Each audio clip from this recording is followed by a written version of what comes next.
Welcome to the Family Brand Show. We're Chris and Melissa Smith of FamilyBrand.com, husband and wife, parents of 5, and we want to help you take back your family and to live life on your terms. And we know being a family can feel really overwhelming. Parents tell us they feel like they're being pulled in a million different directions. It's so challenging to navigate the uncertainty and all the chaos that's happening in the world right now. And that's why we want to bring you every single week actionable tips and strategies that you can implement in your daily life to become a better parent, to become a better spouse, and to build a stronger family. And look, there's never been a better time and a more important time than right now to take back your family. You can define what your family stands for, or the world is going to do it for you. And the world needs strong families now more than ever. And it starts right here with your family. I'm here with my beautiful co-host, Chris Smith. Wow, beautiful. Okay. And he is, well, I feel like we have a lot of big things brewing. And in the next couple of weeks, we'll tell you some very exciting news. What? It's like a friend who's like, I have something really exciting to tell you. Like, really? It's like, yeah, but I can't do it for 2 weeks. Sorry. Maybe I should have teased it. But to me, that's like a little bit more exciting than just telling you. No, it is. Like, It is. It's like, ooh, it's like the anticipation of like, not that, like it's coming rather than just like it's here. That's a little more exciting. But what we're going to talk about today is I had the opportunity to go this past weekend. Chris, one of the things that he does in business is he has a mastermind for dentists, and it's specifically for dentists who either are cosmetic dentists already. There's like amazing cosmetic dentists in this mastermind. So they're either already established and really like well known in their industry, all the way from there to dentists who are like wanting to get into more cosmetic dentistry. And Chris has a partner in this mastermind who is I would say world-renowned cosmetic dentist. Yeah, for sure. Brian Harris. So Brian kind of handles all the dentistry parts of the discussion and the education. And then Chris handles a lot of the, I would say, culture and like team building. What else would you add? Yeah, sales, brand, leadership, culture, like a lot of the things that we do with Possibility, I bring that into. And Brian touches on those things as well. But that's specifically what I focus on in the mastermind. So I got to go this past weekend, and Chris was speaking about confidence. That was the theme of the weekend. They had an in-person, 2-day retreat in Scottsdale. And then what was the exact name of the? Yeah, so with our mastermind, we put on 2 in-person events a year for the dentists, and then we put on 1 in-person event a year for the dentists and their team members. The theme of the event was connection before conversion. And like, how do you build a really strong connection before you try to convert someone to become a patient, or even like within your own team? And then Brian asked what I wanted to speak on, as I thought about, well, what comes before connection? Like what would give someone maybe the ability to connect or the confidence to connect? And then that's when I was like, oh, confidence before connection. And so that's what I ultimately decided to speak on, is confidence, like self-confidence, self-belief. You did a good job of that. I'm supposed to be introducing you. You're doing great. Okay, so that's the background. I got to go listen to Chris speak. He, as always, is a phenomenal speaker. He did amazing. And later, he shared some of his thoughts on social media. And it's just been interesting to see the engagement it's gotten there. And we decided, like, hey, let's talk about that here today, because I've never met someone who didn't at one time struggle or isn't currently, like, wishing they had more confidence. Like, I think it's something that as humans, whether for ourselves or even our kids, like, this could totally apply to a parent listening who's like, oh, I just wish my kid had more confidence, or how do I help my kid grow in their confidence? I think it's a really applicable conversation. So we are going to go there today. Yeah, thank you. So it's a very different, it was a very different talk, I would say, than I normally give. I talk about confidence quite often. I talk about being bold. And I don't know, though, that I ever have given a talk just on confidence. And I think I spoke for like maybe an hour and a half. And as I was preparing for the talk and what I wanted to share and what I thought would make a difference for people, ultimately, I was like, you know what? I think I should just share my own journey with confidence, because confidence is something that I struggled with for a really long time. And I think people who meet me now, that surprises them because they see me speak on stage. They see me, not afraid to share my thoughts and ideas. And I don't know, maybe just, anyways, most people don't think that I have ever struggled with confidence. And I did for a really, really long time.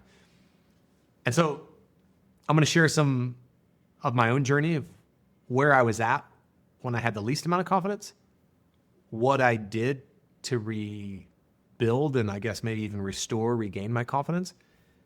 Because I actually think most of us are born with some confidence. Like most little kids have confidence. Like at a certain age, you tell a little, 3-year-old they're amazing. They'll be like, yeah, I know. So, and then I'll also share some of the beliefs that I have about confidence. And so starting with some of the beliefs that I have about confidence is first that I really believe that confidence is not a feeling. It's an identity. And I think sometimes we're like, oh, I got to do something so that I can feel confident or so that I can like all of a sudden become confident. And so it's not a feeling as much as it is an identity. It's not something you have or don't have. I think I shared this at the event. It's not like when they were, when you were up in heaven or whatever, and they were not like you got skipped on confidence day. They're like, well, we're just not going to give any to you. So confidence isn't something you have or you don't have. It's something you practice. And it's built more through behavior than belief. So I used to think like, oh, if I just believe enough in myself and if I just have enough belief, then I'll have confidence. And while belief is useful, it's actually built more through your behavior than it is your beliefs. And ultimately, I really think you earn the right to be confident. So through a combination of identity and behavior, and they both kind of drive each other, you over time earn the right to be confident.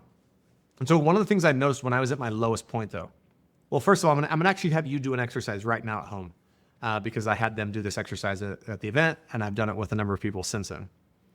And I'm gonna ask you a question. I want you to pause. I'm gonna keep rolling here, but I want you to pause the podcast. And so the question is, I want you to think of someone in your life that you just have an insane amount of confidence in. Someone that you're just like, oh yeah, I have the utmost confidence in them. Whatever name first comes to mind, I want you to write it down. Or if you're driving, I want you to think about it. And then I want you to think, what is it about them that has you have so much confidence in them? So I want you to pause the podcast right now. Think of the person you have a lot of confidence in. And then I want you to think about or write down their character, their characteristics, their traits, like their attributes. What is it that has you have so much confidence in them? Okay, welcome back, because I know that you paused the podcast and did that exercise. As I did this at the event, we probably 150 people there. Mm-hmm. And as I've done it since, there's no coincidence. The people that we have the most confidence in have some pretty incredible characteristics or traits that just so happen to have, those are the same characteristics or traits that would allow us to have the same amount of confidence in ourselves. So I'm going to come back to those in a minute. So when I was at my lowest point, truly like very little to maybe even no confidence at one point in my life. First of all, I didn't like myself. I wasn't comfortable with myself. I constantly compared myself to others to find inadequacies or deficiencies. I lived in like past regrets. I wasn't very kind to myself, didn't say kind things to myself. I also lived in a lot of fear and worry. So I was always toggling between the past and my regrets or the future and fear and worry. I said yes to everything because I felt like I didn't want to miss out on something, but also I just was so fearful that I felt like I had to say yes to everything and everyone. I didn't keep my word, mostly to myself and others. I was obsessed with me and what was going on in my life. And also nothing was my fault. Like everything was happening to me. And the reason I think that's useful to share is that I think maybe if you're struggling with confidence, maybe you can relate to something. Maybe you see something in there and you're like, oh, yeah, I do struggle with confidence. And I can see that some of these things are going on in my life. Because I couldn't tell at the time, though, that those had anything to do with each other. Until I went back and looked and I was like, oh, obviously I didn't have confidence. Because look at these things, right? And so then it was like, okay, well, what did I do to rebuild my confidence or regain my confidence? And I kind of refer to this as just like, this is just my little confidence formula, but maybe there's something useful in it, for you. The very first thing that I can consciously remember doing, and at the time I wasn't like, oh, this is going to help me with my confidence, but I did know like, this is going to be important for me if I want to like change my life. Because at that time in my life, Melissa and I were separated. I had couple failing businesses. I owed some people money. I just felt hopeless, felt like a failure as a husband, father, entrepreneur, everything. And I had this moment through our amazing marriage counselor, Gordon Gunnell, and also this book I read called The Compound Effect by Darren Hardy. I had this conscious moment where I remember like consciously accepting 100% responsibility for my life. And that might sound so simple. Most of you who are responsible adults probably did that a long time ago. I'd never been like, I am 100% responsible for everything in my life. Probably because I didn't want to, like most people wouldn't want to. Because if there's a lot of things in your life that don't work, the last thing you want to do is accept responsibility for that. But I also realized that if you're unwilling to accept responsibility for the things in your life, you're also unwilling to accept the responsibility to be capable of doing something about it. So as humbling as it was also incredibly empowering. I also became way more reliable, especially to myself. You know, when I was at my lowest point, you could really count on me to not count on me. Like if I told you I was going to do something, I probably wasn't going to do it. Or I would do it way later than I said I would, or I'd be late. Not because I really wasn't a unethical, like deceitful liar. I had really great intentions. I just had no relationship to this idea of being reliable and being my word and having integrity. So I really worked on it and I had a lot of work to do, but I started working on, I'm going to become reliable. Like I'm going to keep my commitments to myself. I'm going to work to keep my commitments to other people. I worked to take control of the narrative that was going on in my head.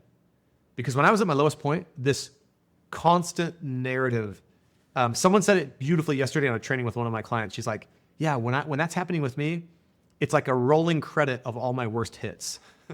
I thought that was a really, sad but beautiful way to say it. Cause that's what it's just like constantly like repeat, like all the things I've done wrong, how I'm failing, where I'm not enough.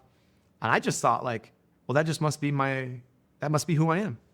I didn't realize I could actually take control of that narrative somewhat and stop just listening to myself through the voice of limitation and start speaking to myself through the voice of possibility and maybe start like reaffirming a new identity of who I wanted to be. I tried to start focusing on serving others and instead of just being consumed with my own happiness, like, well, how do I make our marriage 100% win for Melissa? Like, how do I help? How do I focus on what would have her be happy in our marriage? And so I started trying to focus on serving others. I started trying to be more inspired by other people's success instead of threatened by it. Because when I was constant comparison, I was always threatened by like, oh, look what they're doing, look what they're driving, look at their home, look at their vacation, and felt really threatened by it, like I was in some sort of competition. So I started working to try to be inspired by people's success instead of threatened by it. This is also one that it worked for me, but I got radically committed to my health and fitness and really started keeping commitments to myself around my health and fitness and getting to the gym. I surrounded myself with people more confident than I was, and I started trying to listen to God more. So again, I didn't realize that any of those things at the time were building my confidence, but in hindsight, I can go back and look and be like, wow, those things really impacted my confidence. So now I want to take you back to that exercise of the person that you thought of that you just have an insane amount of confidence in. I would be willing to bet that without you even telling me anything about them, one of the things that you wrote down on your piece of paper in some way, shape or form or another, is you wrote something about how reliable they are. And maybe the words didn't come out that exact way, but every single person I've done this exercise with that identified someone they have confidence in, every time they say things like, well, I have confidence in them because they just show up for me. I have confidence in them because I know I can count on them. I have confidence in them because they're reliable. I have confidence in them because they do what they say they're going to do. And where I'm going with all of that is, I think there's too many hacks out there in the world today, right? Like every time you get on social media, a hack for your health, a hack for your mindset, a hack for your money, a hack for a hack. Like, I don't know, like there's just hacks, right? I was about to say hacks oftentimes being offered by hacks, but that's not kind. People are awesome and a lot of people have really great hacks. But there is a hack here, a confidence hack, that if there was one thing that someone said, hey, Chris, what can I do to immediately boost my self-confidence? I would say, make a commitment and keep it to yourself. Because the power of that is every time you make a commitment and you keep it to yourself, you do two things. You reinforce the behavior of doing what you say you're going to do, but then you get to like store that into your identity and be like, oh, I said I was going to do something and I did it. That must mean I do what I say I'm going to do. That must mean I'm reliable. That must mean I can be counted on. And it's like, man, you start stacking those small wins, because I also believe you cannot have confidence in yourself to the near the degree you can if you're not reliable. If you don't keep your commitment to yourself or others, you can't have confidence in yourself. And as I've taken people through this exercise, and all of our coaching clients yesterday on our group call or our collective call, they were all like, yeah, you're right. Like, I've never seen the connection though. And so that is one thing that you could start doing, right away. I mean, obviously, as I mentioned, I was sitting through this exercise, and then it sounds like you've done it with other people. What are some examples of like these types of commitments that people say they're making? Great. I'm going to make it to the gym one time this week. Now, I also say this. Notice when I said make a commitment and keep it. Because if you're anything like me, I would have the tendency of hearing something like this in the past and be like, okay, let's go. I haven't been to the gym in 3 years, but I'm going to go every day for the next 6 months. It's like, no, like, whoa, yeah, I'm not going to, and then I'll feel bad about it. So it's like, it might be, I'm going to make it to the gym once this week. Or if that's already easy, I'm going to make it to the gym 3 times this week. And then make sure you do it. I'm going to get to bed at a consistent time and wake up at a consistent time. One, that's just really useful for your health, but it's like something you hear a lot of people saying. I'm going to keep my feeding window of eating between 8 a.m. and 8 p.m. I'm going to put my phone away when I get home from work. I'm going to take my spouse out on a date this week. And then like, you just really, really want to do it. And then when you get to the gym one day that week or 3 days that week, you're like, I did it. Now I'm going to do it again. And it starts to build the behavior and it starts to again build the identity. And they kind of reinforce both. So you behave in a way that a confident person would behave. And then you almost get to earn the right to now have that identity.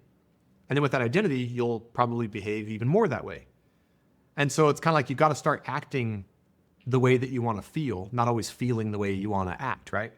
And so those are just some simple examples of, just like commitments that I hear people talking about of like, I want to be on my phone less. I want to work out more. I want to be more present with my family. I want to get better sleep. I know I should drink more water. It's like, okay, tomorrow I'm going to drink 3 water bottles full of I'm going to fill up my Yeti water bottle 3 times. Okay, really do it. It may seem so small, but it's so important to your confidence. What would this is going to sound obvious, this question, but I really do think there's something here maybe to explore for a second. We've been talking this whole episode about confidence. Why do people need confidence? Like, what happens when you're confident? Yeah, so that's where I want to go because I actually think it's the most profound thing that I can share about this. But first, sometimes I also think people are they're already more confident than they realize. Mm-hmm. And so some signs that you're becoming more confident, just so you could kind of look for it, or maybe signs that you already are, is that you speak powerfully to yourself about yourself. Like if you start doing that, or you're already doing that, that's a sign that's like, oh, maybe, I think sometimes we just got to claim our confidence as well. It's like, I'm doing some things that a confident person would do. Therefore, I decide to be confident, right? Again, not because it's a feeling, but you actually are doing it through behavior and identity. When you stop feeling the need to compare yourself as much, you're becoming more confident. When you're willing to take full responsibility for your life. When life happens or something goes wrong or something happens that you didn't like, you naturally start thinking, oh, I can handle this. I can figure this out. That's a sign of confidence. You do what you say you're going to do. You become just incredibly reliable. You believe you belong. You serve others more. And this is a big one. You're actually okay if people don't like you. Like, not that you would hope that people don't like you. We all want people to like us. And we're okay when they don't. That's a really big sign that you're becoming more confident. And again, so confidence is built over time. And you can start small, right, with some of the things. But here's the thing that I want to really emphasize more than anything is this lie that we've been taught, a lot of us. And this lie is that it's not okay to have confidence. Like it's not okay to have an irrational sense of self-belief. And I love saying it that way, like an irrational sense of self-belief. It's not okay to think highly of yourself. We've been taught like it's self-centered, it's unselfish, it's egotistical. And it's almost like, hey, have confidence, but not too much. Believe in yourself, but don't go too far, right? Think highly of yourself, but not too high. So we just instill this narrative that somehow in our society, it's unselfish and courageous to actually not have confidence, which sounds so weird, right? And the truth is, it's actually selfish not to have confidence in yourself. Because like, if you think about confidence as an ability to serve other people, if you think about like, and here's a great way to think about it. All things being equal, Melissa, we take the same exact person, same gifts, same talents, same circumstances, same, everything in their life is identical. One just has an incredible amount of self-confidence, an irrational sense of self-belief, and one has very little confidence.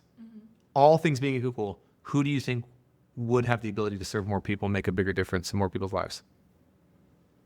For sure, the one that has that irrational sense of self-belief. So how is that selfish? So actually, the truth is, the most courageous and selfless thing a person can do is to build their confidence. Because your confidence isn't just worth for you.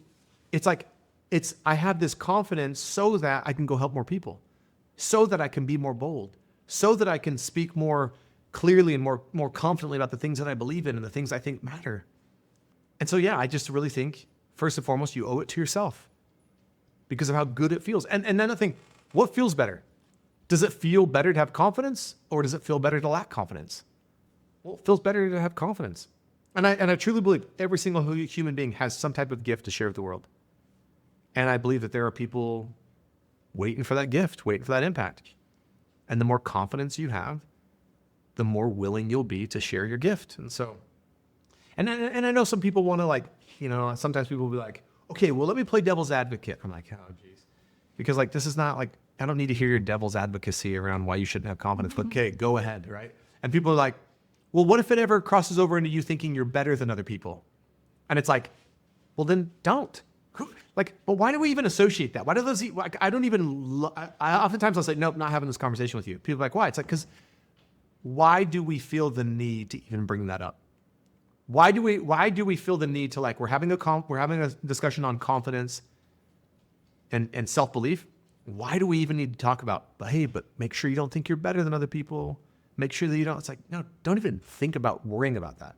Most people don't think they're better than other people. There's a very small percentage, I believe, of people that are true narcissists that think they're better than other people. It's like, you don't even most people struggle so badly that that's the last thing we have to worry about. I would love that to actually be a worry in society. I would love people to be so confident in themselves and have so much self-belief that we actually have to start worrying about people being too confident, thinking that they're better than people. We're so far away from that. It doesn't even matter. I have one more question. I think I know how you're going to answer it, but let's just see. So if there's someone listening, we've been talking primarily about building, growing confidence in yourself. If there's someone listening who feels like, I'm feeling pretty good about confidence, but my child's, maybe you have let's just say, well, I've done research about this before. Like my teen daughter, that their confidence starting at age 11, starts to decrease. So if they have a teen daughter and they're like, I wish she had more confidence. What do you feel like parents can do to help their children grow in confidence? Yeah, this is my favorite thing to talk about as it relates to confidence. And I actually did an Instagram story about this yesterday. And I got this question, by the way, at the event. Hey, how can I help my children have more confidence? There is nothing you can do to help your child have more confidence than you being confident. So another way, if you think about this, if you just wrote a list out of what are the things I want most for my child? And you come up with all these beautiful things. It's like, yeah. And I want you to want those same things for yourself.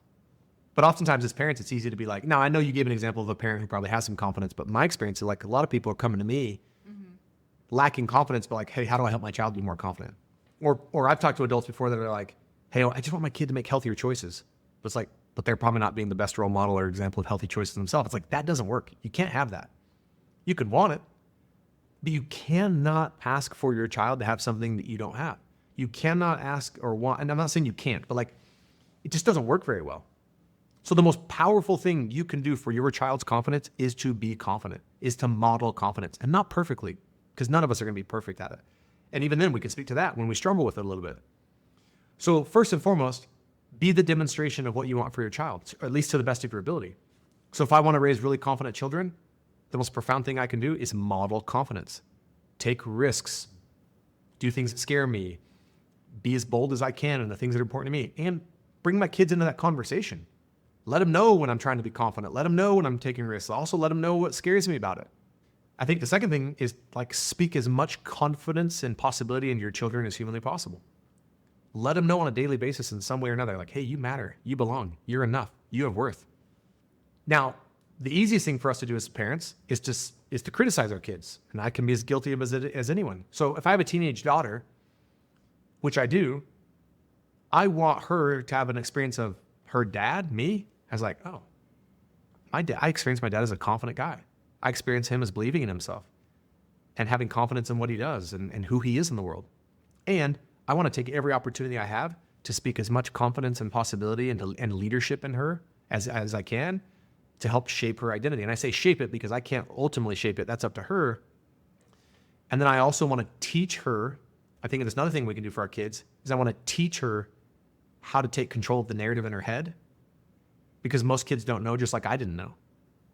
It's like, wait, you mean I don't have to just sit around and listen to these like crazy thoughts all the time? And you're telling me these thoughts aren't even me? Like I can do something about it? I don't have to sit there and compare myself all the time to him or her or that. It's like, so model confidence to the best of your ability. Speak it. Speak more confidence and possibility in your kids and criticism. And then teach your kids like, yeah, hey, here's some things you could say to yourself on a daily basis. Here's how you can, combat that narrative. Because look, to think like, well, my kid doesn't have negative thoughts, or it's like, yeah, that's not true. Every human being does. So I don't think the point with our kids is to teach them how to not have limiting thoughts, because I still haven't figured out how to not have limiting thoughts. But what I have done is I've put a lot of emphasis on speaking possibility into myself and reminding myself of who I am and that I matter and that I have worth and I belong and I'm enough. That reminds me that I want to shoot an episode about that. Like we have helped help kids create these, what we call manifestos for themselves. And we have never recorded a podcast episode about that, I don't think. I think that would be super powerful. And the other thing as you're speaking that occurred to me is I think when you're creating your family brand, that in a way is doing that very thing. It's not like it's specifically catered to that child necessarily, but it is like giving them language and giving them an identity that is intentional rather than just, what they're absorbing, just, their own thoughts or just the things that they're absorbing from school or elsewhere around them. Yeah. Like we said ours this morning.